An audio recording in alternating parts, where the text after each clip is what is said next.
The OSI teaches that everything in the universe happens according to the grand plan. But the stranger that arrived in Halcyon was an unplanned variable. From the moment he landed in Emerald Vale, his actions altered the course of history. The events on Tartarus brought about the end of the board's authority. But the board's mistakes would haunt the colony for decades to come. The damage they left behind would require the work of a generation to repair. Dr. Phineas Wells began reviving a handful of the Hope's colonists: engineers, scientists, technicians, and intellectuals. They were among the brightest minds the Earth had ever sent out into the stars. The Hope scientists and engineers woke up in a colony descending headlong into total collapse. With no way to return to Earth, they had no choice but to band together and devote themselves to the cause of saving Halcyon. The people of Halcyon were nothing if not hardy. In the absence of the board's authority, many of the colony's settlements banded together with a single purpose in mind: survival. Life was especially hard in the years to come. Some towns dissolved by attrition and starvation, but most of them found a way to carry on. In the years to come, Halcyon was forced to reckon with its newfound freedom. The board was gone, and for better or worse, the colony was responsible for its own destiny. Sanjar's civil liberties and worker-centric policies were slow to catch on with the other corporations. But as Halcyon began its long, arduous journey toward recovery, many of Terra 2's smaller townships started adopting MSI's alternative corporate structure, and eventually became entirely self-sufficient. In the coming years, many of these townships managed to eke by, where otherwise they might have starved. After returning to Edgewater, the deserters negotiated workplace reforms with Reed Thompson, including a single day of rest, which came to be known as a weekend. As the world around him changed, Thompson found himself pining for the old days.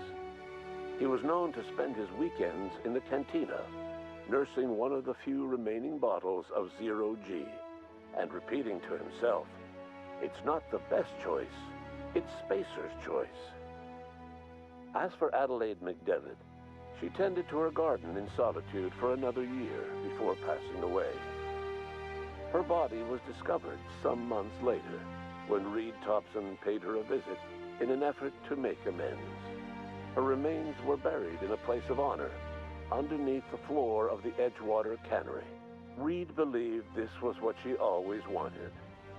Under the leadership of Junlei Tennyson, the Groundbreaker held firm against corporate influence. The ship's mechanical stability gave Junlei the time to educate a promising generation of engineers schooled in her family's traditions. The future of the Groundbreaker looks promising.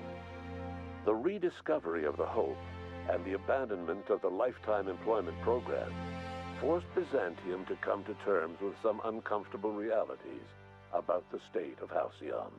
While Byzantines were reluctant to surrender the luxuries they'd grown accustomed to, the board's diminished authority gave them little choice in the matter. Nearly everyone had to learn to make do with less. Some even had to get jobs. It was a dark time indeed. Ellie savored her adventures on the Unreliable. Once they were done, she returned to life as usual, running missions of dubious legality, shunning respectable work, and living life to the fullest. She meant to reach out to her one-time captain, but she was always bad at keeping in touch. Life in Halcyon was sobering for Felix Millstone. The grand revolution he dreamed of never came. There was no great awakening for the colony, no celebrations in the streets. There was only the hard, desperate work of trying to repair a broken colony. Felix never had a head for numbers, but if there was labor to be done, he was there to help. Eventually, Felix realized that the work of a revolution was done with two hands. Although Parvati eventually grew comfortable aboard the Unreliable, she never quite came out of her shell. She seemed to prefer the company of Ada to the crew, and she could often be found neck-deep in cables and grease, telling Ada funny stories from her childhood. While the colony fell into chaos, she found an island of relative peace with Ada, and they formed an unusual bond. She decided to remain aboard the Unreliable permanently as its chief and sole engineer. As hard as she tried to drink them away, Nyoka's memories eventually overcame her. Traveling with the crew served as a constant reminder of the family she'd lost, and so she eventually returned to Monarch to get back to what she found most comfortable: the deep end of a bottle and the far end of a trail. Few have seen her since, but travelers often swear they hear her and her machine gun in the night, screaming swears and spitting bullets.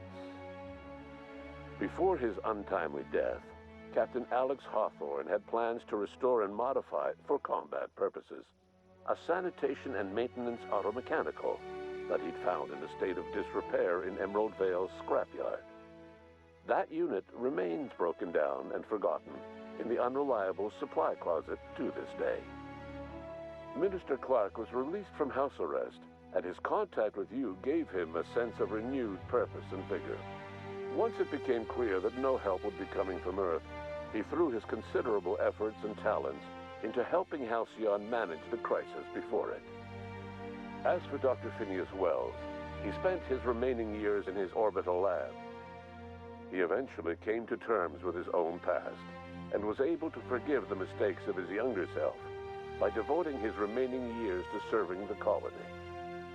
Dr. Wells was able to revive many more scientists and engineers than he first expected, thanks to the additional batch of chemicals you stole from the Ministry. Wells never forgot about the human lives that were lost in acquiring these chemicals. In the end, Dr. Wells was able to save every scientist and engineer aboard the Hope. Over the next decade, nearly all of the Hope's remaining colonists were successfully revived. Halcyon saw a period of rapid technological and scientific advancement. Breakthroughs in dietary supplements saved the colony from starvation. Geoengineering projects and social reforms began to change the structure and character of the colony. Dr. Wells laid the groundwork for the project to save the colony, but he would never live to see the fruits of his labor. He passed away a few years later. His work was carried on by the scientists and engineers he revived. Today, Halcyon has stabilized. The people of the colony work hard to adapt to their new circumstances. Nearby colonies send aid and supplies. Life will never be easy in Halcyon, but for the first time in its history, there exists a sense of real, genuine hope about the future. And what about you, the unplanned variable in the history of Halcyon? You brought an end to the chaos on Tartarus and proved yourself the most capable leader left in the colony.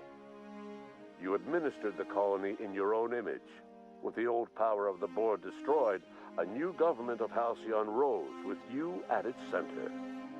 With your steady hand, you guided Halcyon through the turbulent years that were to follow, and helped ensure the survival of the colony until the end of your days. No one knows what's happened to Earth, and no one knows what the future has in store for Halcyon.